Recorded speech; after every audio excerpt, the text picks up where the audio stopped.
pasok ng isip mo. Pinatawag ko sa pangalan ni Kristo kung sino man nagpo-pressure sa buhay na tao nito na si Mary Grace. Amen.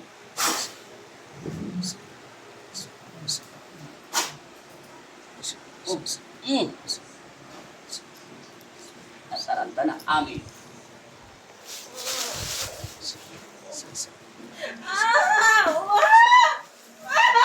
Lalayas ka sa loob ng espiritu niya o dudurugin kita ng pino-pino sa loob ng katawan niyan. Tinatanong kita. Lalayas ka sa loob ng katawan niya o hindi?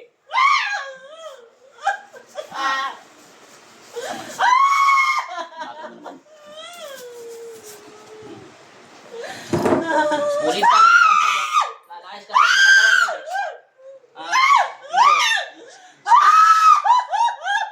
Hindi mo to hindi. Yung tanong isasagot, kilala mo si Kristo hindi?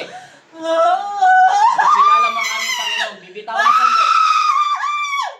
Ulit tanong isasagot, kilala mo si Kristo hindi? Ano ang pangalan mo? Sa pamamagitan ng pagsabit ko sa inyong pangalan, Panginoon Kristo, isinasaway kita masamang espiritu sa loob ng katawan ng tao nito. At tahimigin ito sa pangalan ng Jesus. Amen!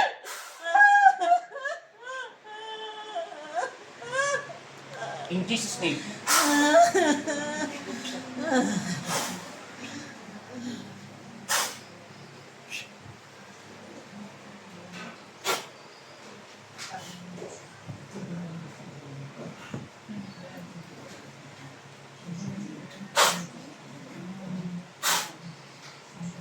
Gising.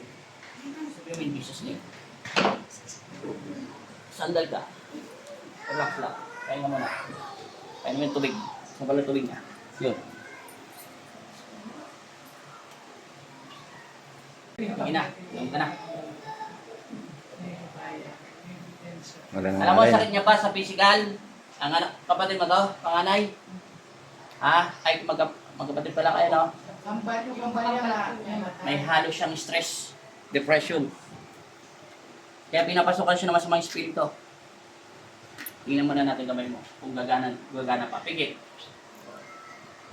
Di ba nawala? Masakit ba? Yan. Babae, lalaki, elemento, espiritu, diablo. Wala na, no? Kahit anong din, no? Buka na. Tingnan mo. Liri mo. Pantay na. Pantay. Relax yung pag-isip. Ano pakiramdam mo ngayon? Magang mabigat. Di ba sabi mo masakit yan? Iangat mo pala ngayon. Ano pinagkaiba?